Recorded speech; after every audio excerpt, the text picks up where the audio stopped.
seseorang yang besar atau dibesarkan dalam sebuah partai politik, kemudian begitu berpisah dengan partai politik itu langsung kemudian mengambil garis yang bukan cuma berseberangan, tapi belligerent lah, bermusuhan. Malah kalau dikatakan oleh Al membunuh, yaitu yang kemudian dikatakan sama Mas Pidi ya, pembunuh yang tidak berperasaan. Bawaslu Pusat kalau nggak salah, itu menyatakan bahwa endorsement Prabowo terhadap Lutfi dan Yasin itu dibuat saat Pak Prabowo sedang berada di rumah Jokowi tanggal 13 November yang lalu. Apa artinya ini? Bahwa Jokowi meminta pada Pak Prabowo untuk kemudian membuat endorsement itu, walaupun di situ dinyatakan bahwa yang meminta untuk melakukan endorsement itu adalah Cagup dan Cawagup Jawa Tengah. Bagaimana rasa kecewanya Ridwan Kamil ketika akan berangkat dari Hotel Borobudur ke Lapan Banteng ya, yang dia mengatakan Pak Jokowi nggak jadi datang, Pak SBY nggak jadi datang, ya kita nggak tahu lah ini masalah teknis ya. Tapi pernyataan itu menunjukkan betapa kecewanya.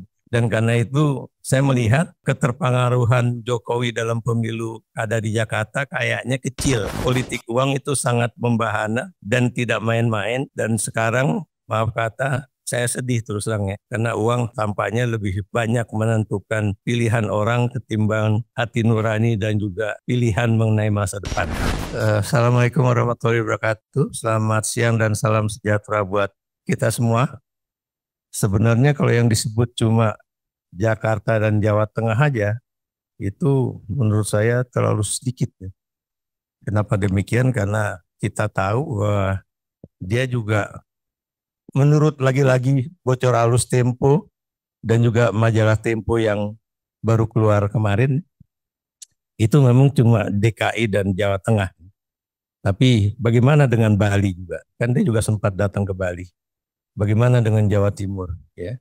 Dan memang ini buat saya ini ada sebuah anomali politik ya di era saat ini ya, di mana seorang mantan presiden itu masih terus ikut di dalam menentukan gerak langkah politik di Republik Indonesia ini ya. Saya beri contoh misalnya dalam kasus Pilkada Jawa Tengah ya.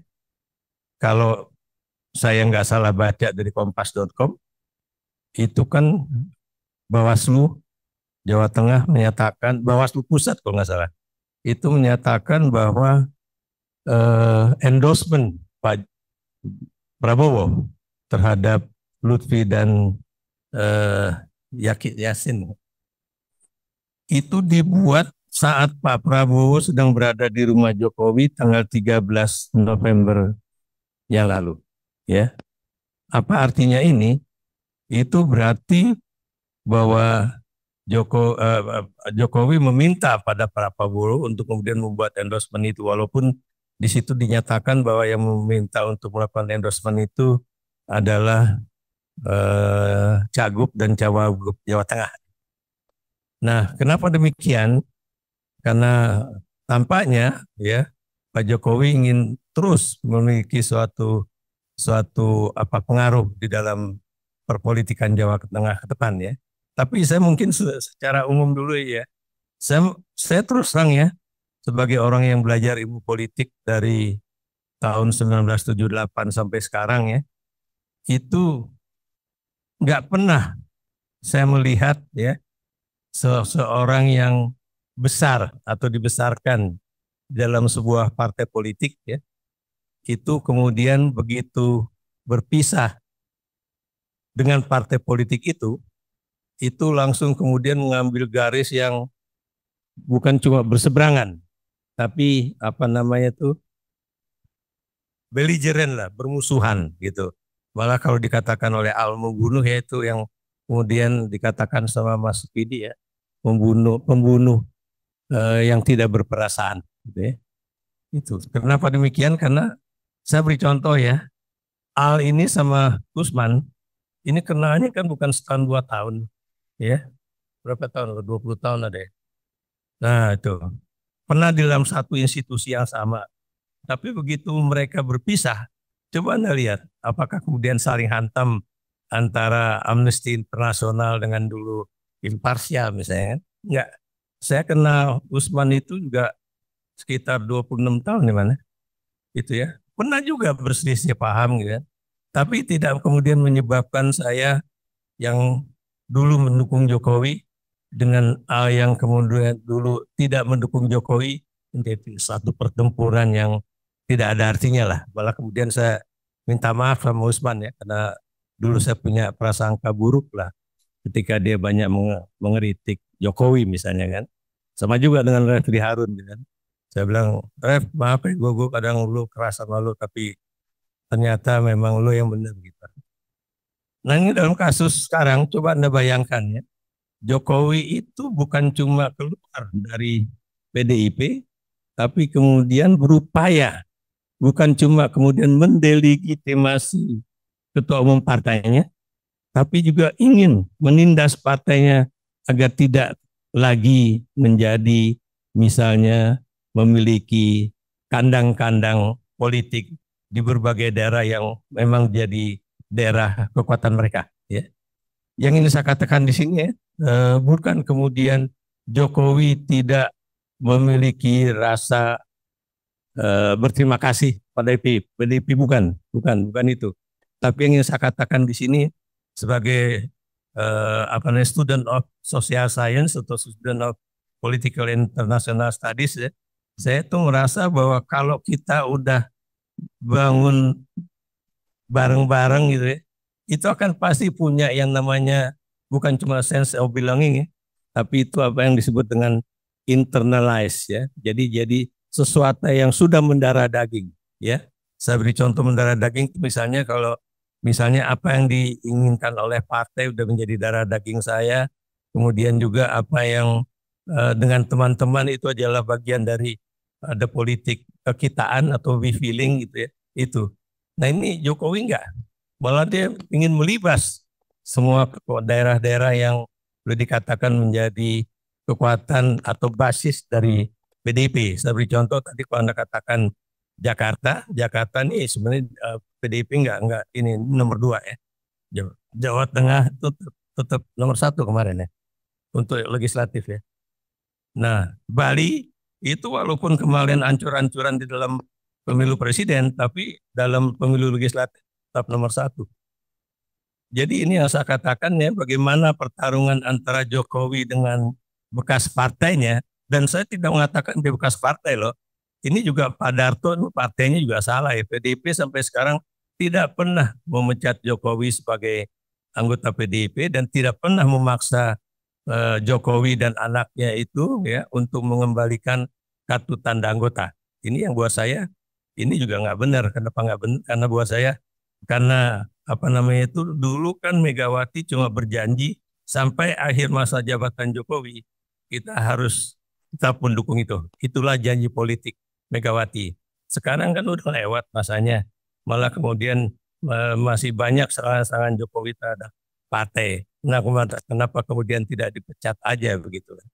Dan saya melihat ya dalam kasus Jakarta, kalau Anda nonton Kompas TV atau CNN Indonesia ataupun Metro TV, pasti Anda melihat bagaimana rasa kecewanya Ridwan Kamil ya ketika akan berangkat dari Hotel Borobudur ke Lapan Banteng ya, yang dia mengatakan Pak Jokowi nggak jadi datang, Pak SBY nggak jadi datang, ya kita nggak tahu lah ini masalah teknis ya. Tapi pernyataan itu menunjukkan betapa kecewanya ya.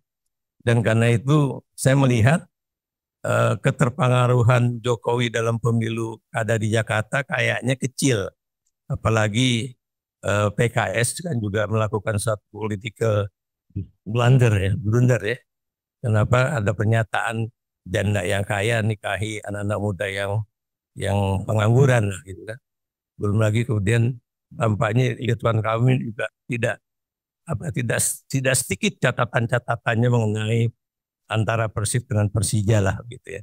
Itu hal-hal yang buat saya agak sulit untuk diterima oleh warga Jakarta. Tapi sekali lagi saya heran seorang yang didukung oleh partai dari dia menjadi wali kota, menjadi gubernur DKI, menjadi presiden 2 kali masa jabatan, begitu dia selesai masa jabatan Dia bukan cuma meninggalkan partai, dia tapi mendukung kelompok partai lain dan bahkan berupaya untuk menghancurkan partainya sendiri. Saya pikir itu aja.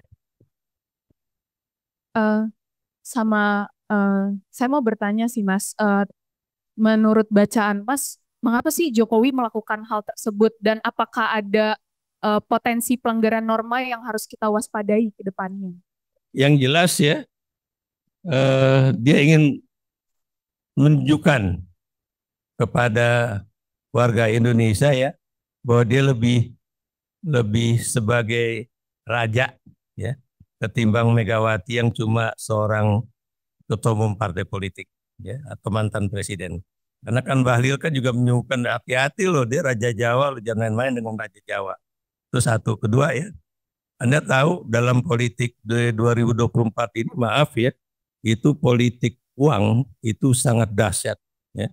Dan itu bukan cuma uang dari calon-calon anggota legislatif ataupun calon presiden atau wakil presiden, tapi juga dari berbagai lini, termasuk juga dari APBN ataupun pengusaha-pengusaha besar ya, yang boleh dikatakan disebut sebagai oligarch itu ya. Karena tahu kan kalau sekarang kan proyek eh, apa proyek strategis nasional kan kadang-kadang disebut sebagai proyek 9 ya atau kemudian proyek-proyek yang dimiliki oleh orang kaya ya. Dan Anda tahu Jokowi termasuk berada di belakang proyek-proyek yang dilaksanakan di PIK 2 dan juga di BSD. Dan Anda juga tahu 10 tahun dia menjadi penguasa di Republik ini, itu yang kemudian tidak sedikit mereka-mereka yang aktif dalam anti korupsi ya, termasuk Abraham Samad itu menuntut KPK agar melakukan suatu penyidikan apakah selama 10 tahun itu Jokowi juga melakukan abuse of power atau corruption, termasuk juga anaknya ya. Itu kan kemarin KPK menyedihkan banget ya. Masa dikatakan Kaisang itu bukan pejabat negara, makanya dia tidak berhak untuk dikatakan mendapatkan gratifikasi. Itu aneh. Sementara pejabat lain yang mantunya korupsi terkait dengan jabatan mertuanya itu langsung ditahan oleh KPK. Jadi itu contoh aja. Jadi politik uang itu sangat membahana dan tidak main-main. Dan sekarang maaf kata saya sedih terus terang ya. Karena uang tampaknya lebih banyak menentukan pilihan orang ketimbang hati nurani dan juga pilihan mengenai masa depan. Itu.